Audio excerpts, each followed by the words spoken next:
like this location. It's nice. It's like it's this connection, the closeness to the mountains, the trees.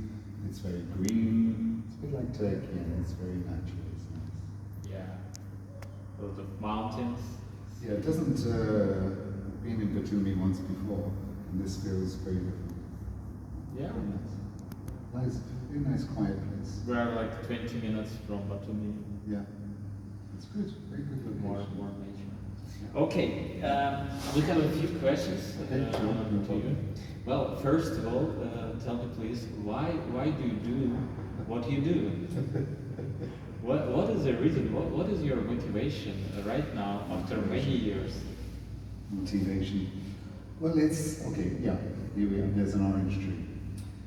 The orange tree is now in blossom, and it's got blossoms and it's got oranges at the same time. It's just doing what it's born to do. It's doing its nature. So I do just what is natural for me. I not plan to do it. It's not an ambition. Yes, I have some ambitions. Of course, I would like to be more something, but basically, the main reward for therapists, psychologists, or spiritual teachers is to see people transform. It's like when we can see that what we're teaching and transmitting, and people not only listen and understand, but then actually really practice it, and then can see that their life changes, then that's the reward. That then I've helped someone have a better life. Right. And that's the great reward in itself. Well, it sounds beautiful. Well, that's, the job satisfaction for therapists, spiritual teachers is that we're working with people, and to see that they are also blossoming, that then they're happier people. Like just nice, we just finished one retreat in Kazakhstan, and one of our participants was saying that in the hotel there are other guests and workers, and it was the first time we had been there. It's like quite a busy hotel, and this guy from the hotel said, "You people are strange. You're always happy and smiling. What's going on?" He says, "We've never seen people like you before." And we're just in the middle of a rebirth seminar. And it's like people are very playful and happy. And the result already was happening in the group already. People were transforming immediately. So that was to see that instant result. That people were more in contact with their inner child. They feel more self-respect. They feel more loving themselves, and they begin to shine. Yeah. Sounds you like a happy maker. Okay. Well, okay. Well, that's a big question. What is happiness? Funnily enough, just last night we were on our journey from Shymkent to Tashkent, and we had to get a taxi, an interesting taxi driver, and he started to ask, what do you think are the three major keys of life? What's the most important thing? He's like, where's this taxi driver come from? And he started to give him teaching of our teaching, and then he was asking, is money the most important thing in life? And I was saying to him, no, of course not. Of course, money helps us to feel, of course it's nice to buy a better quality house, better quality car, better quality clothes. It makes life comfortable, but it doesn't make people happy. That's only like when you go shopping and you buy a new technical thing or new clothes. Oh, you're happy for a day or two. When I buy a new car, okay, I'm happy for a week, maybe a month. But then we lose it because that happiness is based on material desires. And focused, actually energy is focused outside. And if your energy is focused more on inner happiness, then it's like a fountain, like these, or eternal spring, like it's always flowing. From inside Yeah. to outside. Yeah. Not like you lose, because when you're focused on material happiness, your energy is focused outside, and therefore you're leaking energy. So if you, that's like, we can say there are two types of happiness. Happiness, I want that thing, I got that thing, oh, now I'm happy. But then it's dependent on that object.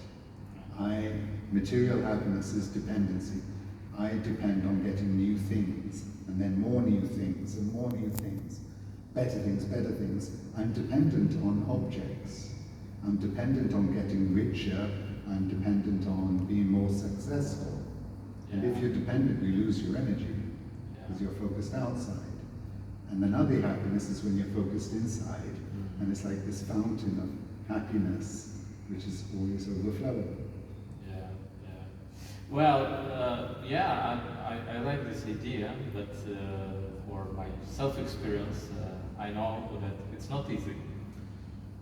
It's that you have a happiness, it's amazing, but to go to this point and to be in this state, it's well, that's hard work. Okay, so, because we're teaching a lot about energy, so it's not like, okay, now I begin to meditate, oh, now I'm happy forever, and I'm in eternal bliss.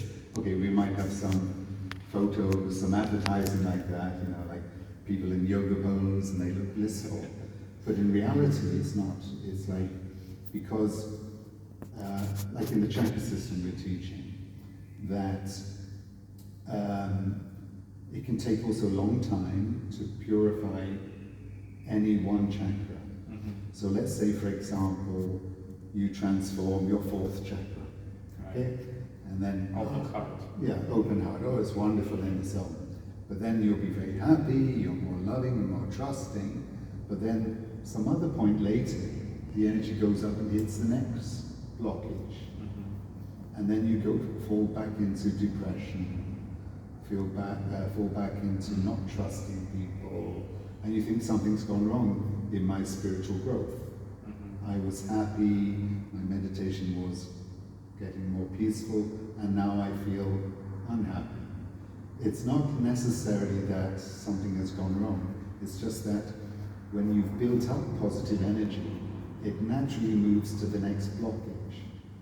So sometimes it's actually a good indication that after an opening, then you hit another block, then there's the next thing to work on. And then, so it's like this, if it's only 7 times, it would be a miracle. Because we have to repeat it again and again, working on a chakra, and it can take months, years. Honestly, it takes years of dedicated spiritual practice to fully transform any one chakra. So, depending on many factors, but that's the important point. Like, happiness is not just guaranteed, and we need to be very persistent with our growth. Just keep going.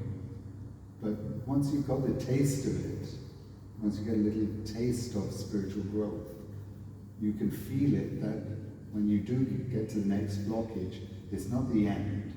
You just, okay, now I have to keep going. Yeah. But it's interesting game, or I can feel it like a game, and for me it's like another analogy. Like, for example, now it's popular to make a career in the company. Then you start grow from like a manager, then a chief manager, etc. And it's another game. But how I feel this, that a little bit, then I start to think about it like about game. It's helped me to not focus on these difficult states, depression, or that happiness is impossible.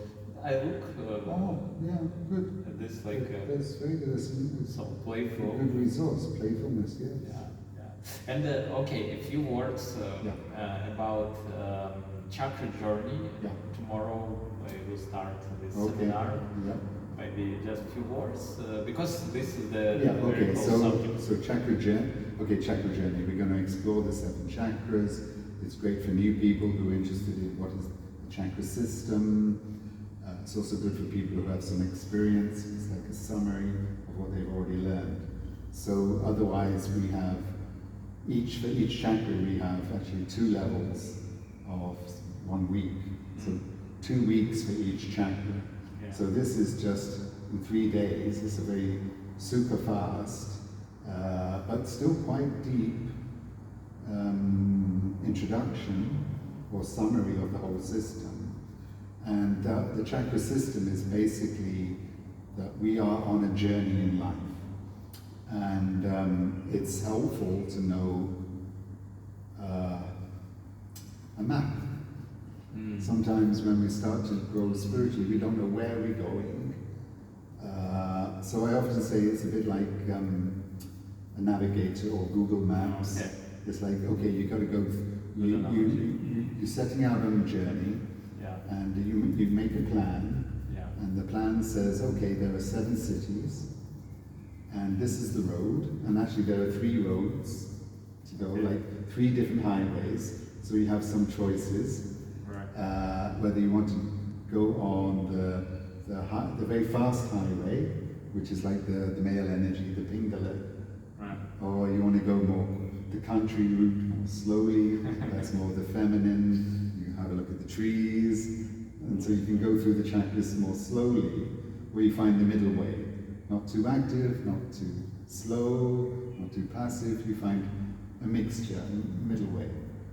So then each city is like if you do, you can have a look, what are the features of this city? What am I going to see? So that metaphor is like, okay, in the 3rd chakra, I'm going to a city called Manipura, which actually is the city of diamonds. So there you're going to experience power, you're going to have self-discovery, you will get more self-confidence, but also there are some black night spots, dark clubs you can go to, do some rave and live out your shadow side, for example.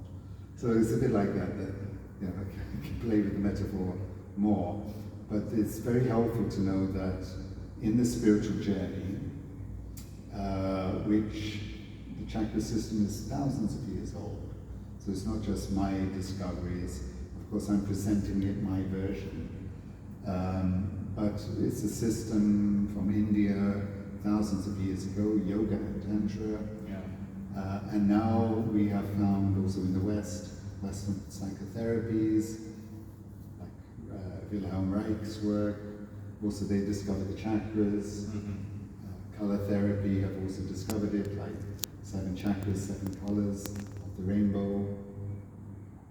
So it's a metaphor that's in many cultures, and it's a guideline of how we can develop in our personality, in our individuality, in our spirituality. We have a guide map of what will happen as we continue on the path of self-development and meditation. Okay, so good, so good. Well, very interesting. We'll see how it will be tomorrow. Okay. I think for today that's enough. Okay, sure. We will